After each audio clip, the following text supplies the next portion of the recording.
Captain Tom Reed stood on the bridge of the Asterisk, defiant Asterisk, his weathered hands resting on the cool metal of the command console. Through the view screen, he watched the sleek Vordaxian warships approaching Earth's defense line. Their elegant vessels gleamed with advanced technology, plasma cannons, quantum disruptors, and gravitational manipulation fields. By comparison, humanity's fleet looked almost primitive. "They're broadcasting again, sir," Lieutenant Anna Miller said from her communication station. "Admiral Kreth is demanding our surrender." Reed snorted. The Vordaxian collective had swept through 3 star systems in as many months. Their technology was centuries beyond Earth's. Every species they'd encountered had fallen within days. "Put him through," Reed ordered. The alien admiral's face appeared on screen.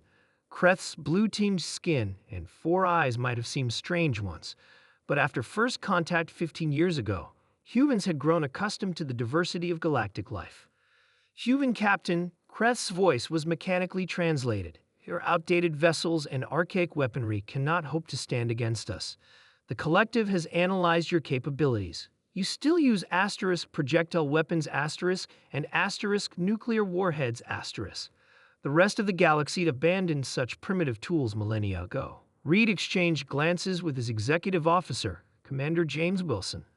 "We're aware of our technological disadvantage, Admiral," Reed replied evenly, "but we respectfully decline your offer to surrender." Kreth's upper eyes blinked in what Reed had learned was amusement. "You misunderstand. This is not an offer. The collective requires your system's resources. Your resistance is quaint, but futile." The transmission ended. Wilson moved closer to Reed. "They're deploying in standard collective formation, sir, just like the intelligence from the Centauri refugees suggested." Reed nodded. "And their shields?" "Calibrated against energy weapons, as expected. Their entire defensive doctrine evolved fighting other advanced species." Reed activated the shipwide comm. "All vessels, this is Captain Reed. Execute Operation Throwback." Throughout the human fleet, weapon bay doors slid open, but instead of the energy cannons, the Vordaxians expected massive railgun arrays extended from the ships. On smaller vessels, point defense turrets rotated, loaded not with laser banks, but with tungsten-tipped armor-piercing rounds. "Railguns charged, sir," the weapons officer reported. "Mass accelerators online." Reed studied the tactical display. The Vordaxian ships were approaching in tight formation, energy shields shimmering around them, shields designed to diffract lasers and absorb plasma impacts. "Fire first salvo," Reed ordered. The Asterisk, defiant Asterisk, shuddered as its main railgun fired. Across the fleet, dozens of similar weapons launched projectiles at significant fractions of light speed. The Vordaxian shields, calibrated for energy weapons, registered the incoming objects too late. Solid metal slugs tore through their ships. No fancy energy fields, no plasma, just good old-fashioned kinetic energy, delivered by chunks of accelerated metal. "Direct hits across their fleet," Miller reported, unable to keep the surprise from her voice. The Vordaxian formation scattered, but the damage was done.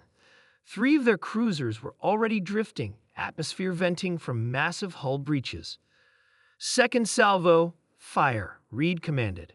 More railgun rounds streaked across space. On the tactical display, the human fleet's smaller ships were moving into position, using the confusion to close distance. "Sir, Admiral Kreth is hailing us again," Miller said. Reed nodded, and the alien's face appeared once more, now with visible damage to the bridge behind him and panic in his 4 eyes. "What trickery is this?" Kreth demanded. "Your weapons. They're passing through our shields." Reed allowed himself a small smile. "Not trickery, Admiral. Just old-fashioned physics. Your shields stop energy weapons beautifully, but they're not designed to handle physical objects moving at relativistic speeds. We never abandoned primitive kinetic weapons because they still work. The collective will retreat," Reed interrupted, "or will demonstrate our other primitive technologies. Our nuclear warheads may be considered outdated by galactic standards, but I assure you, they're still quite effective." On the tactical display, the smaller human vessels had moved into position around the remaining Vordaxian ships. Each carried dozens of nuclear-tipped missiles, another obsolete weapon that the Vordaxians had no defense against. Kreth stared at Reed in disbelief. The galactic community abandoned such barbaric weapons ages ago. The radiation is certainly a concern, Reed agreed, which is why we're giving you the chance to withdraw. The collective assumed our technology was inferior because it was old. You never considered that we might keep using it because it's effective. For several tense moments, Kreth said nothing.